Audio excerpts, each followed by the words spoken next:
ছেলেটি যে কোনো কিছুকে নিজের গার্লফ্রেন্ডে পরিণত করতে পারে, কেননা একদিন যখন তার হাত থেকে সাবান পিছলে পড়ছে সেই মুহূর্তে সাবানটা একটি মোটা মেয়েতে পরিণত হয়ে যায়।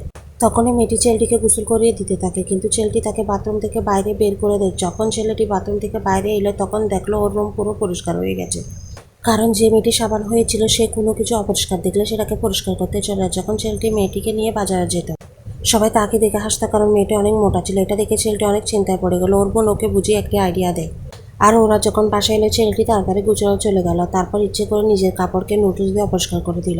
মোটা মেয়েটি এটা দেখে আবার তাকে গোসল করে দেয়। এখন গোসল করেছিল কিন্তু তারপরে সে এখন তো ওড়াতে চলে যায়। যখন ফিরে আসে পুরো কাদায় মাখামাখি ছিল, যে কারণে সাবানওয়ালা মেয়েটি তাকে আবার গোসল করায়।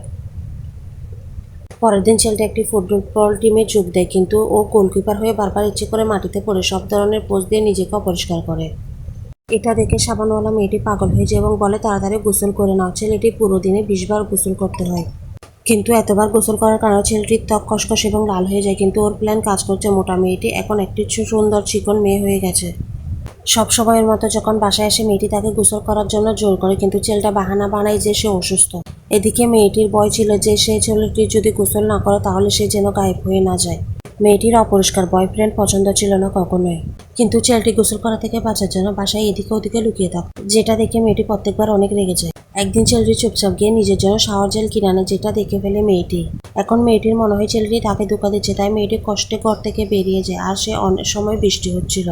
ছেলেটি তাকে অনেক বোঝানোর চেষ্টা করে, কিন্তু ততক্ষণে অনেক দেরি হয়ে গেছে।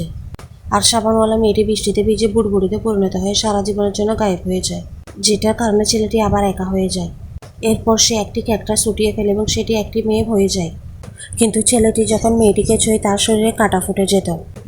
তারপর সে কিছু কফি প্যান ফেলে দেওয়ার পর কফি মেয়ে হয়ে যায়। কিন্তু মেয়েটি সবসময় অনেক আনন্দে থাকতো, যার কারণে ছেলেটিকে তার সাথে সারা রাত ডান্স করতে হতো আর ঘুমাতে দিত না।